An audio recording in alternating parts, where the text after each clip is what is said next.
saya Yeni Febriana, NPM 3018003, Program Studi Pendidikan Sejarah, Mata Kuliah Media Pembelajaran Sejarah, Dosen Pengampu Bapak Agus Susilo MPD, STKIP PGRI Lubuk Linggau.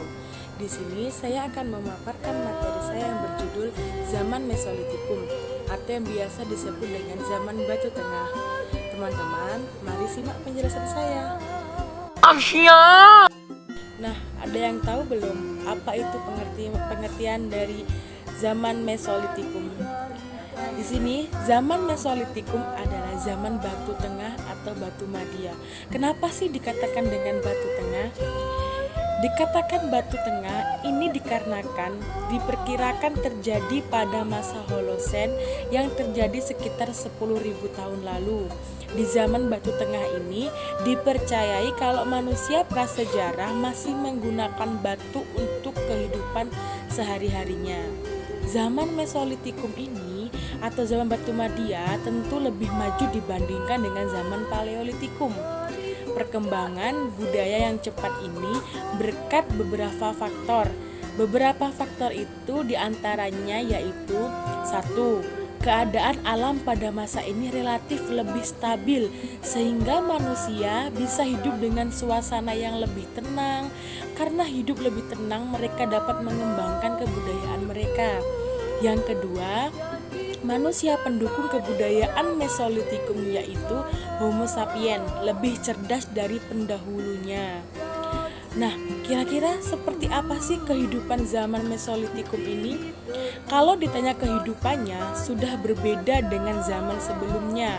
Tidak jauh berbeda sih, tetapi mereka masih memenuhi kebutuhan keseharian dengan mengumpulkan makanan dan juga berburu. Tapi pada zaman ini manusia lebih cerdas dibandingkan dengan pendahulunya loh. Mereka sudah mulai menetap dan membangun tempat tinggal yang semi permanen, dan mereka juga mulai bercocok tanam meskipun dengan cara yang masih sederhana. Tempat yang mereka pilih untuk dijadikan tempat tinggal umumnya berlokasi di tepi pantai, goa-goa, sehingga di lokasi-lokasi tersebut banyak ditemukan peninggalan-peninggalan kebudayaan manusia pada zaman itu. Manusia purba pada zaman ini masih menggunakan alat-alat yang terbuat dari tulang dan tanduk hewan untuk digunakan dalam kehidupan sehari-hari seperti pada zaman mengumpulkan makanan di zaman Paleolitikum. Nah, gimana? Kira-kira sudah banyak yang paham belum tentang zaman Mesolitikum ini? Nah, di sini saya akan menjelaskan peninggalan-peninggalan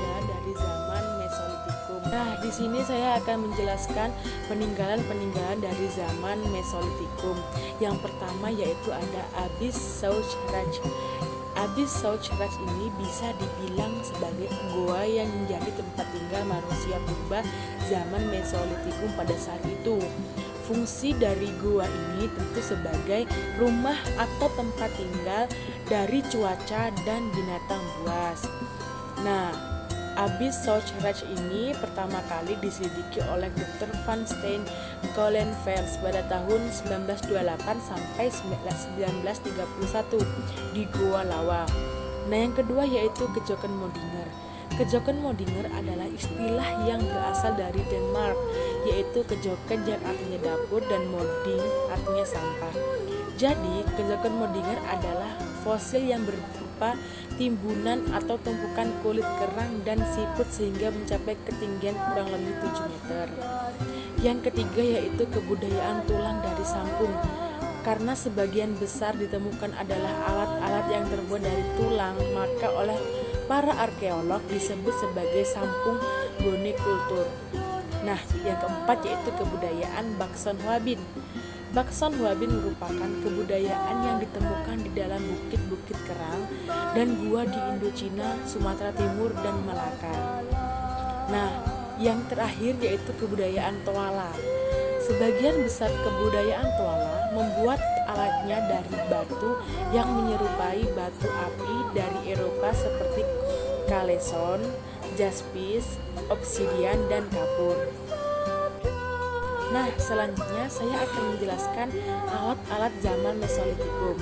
Berikut ini beberapa alat-alat yang akan saya jelaskan. Yang pertama yaitu pebel Sumatera atau kapak genggam Sumatera. Kapak genggam Sumatera ini ditemukan oleh P.F. van Steenkalenfels pada tahun 1925. Ia melakukan penelitian di Bukit Kerang dan akhirnya ditemukanlah kapak ini. Bahan-bahan untuk membuat kapak tersebut adalah batu kali yang dipecah-pecah. Nah, yang kedua yaitu H.C. atau kapak pendek. Selain pebble di atas, P.V. van Steenkalenfels juga menemukan kapak pendek di dalam Bukit Kerang. Namun panjangnya tidak sama dengan pebble. Kapak ini lebih pendek, maka dikatakan sebagai kapak pendek. Dan yang terakhir yaitu pipisan. Ada juga pipisan, yaitu batu-batu penggiling beserta dengan landasannya. Selain digunakan untuk menggiling makanan, batu ini juga digunakan untuk menghaluskan cat merah yang berasal dari tanah merah. Nah teman-teman, jadi kesimpulannya adalah zaman Mesolitikum ini memiliki banyak sekali kemajuan dalam kebudayaannya. Pada zaman Mesolitikum, mereka sudah memiliki tempat tinggal yang semi permanen. Mereka juga mulai bercocok tanam hingga kemampuan untuk membuat gerabah. Hal ini membuktikan bahwa masyarakat zaman prasejarah berkembang dan mulai berinovasi. Nah teman-teman, itulah sedikit dari penjelasan saya mengenai materi saya yang berjudul Zaman Mesolitikum. Mudah-mudahan materi yang saya sampaikan ini dapat bermanfaat bagi kalian semua yang membaca dan melihatnya. Sekian, terima kasih. Wassalamualaikum warahmatullahi wabarakatuh.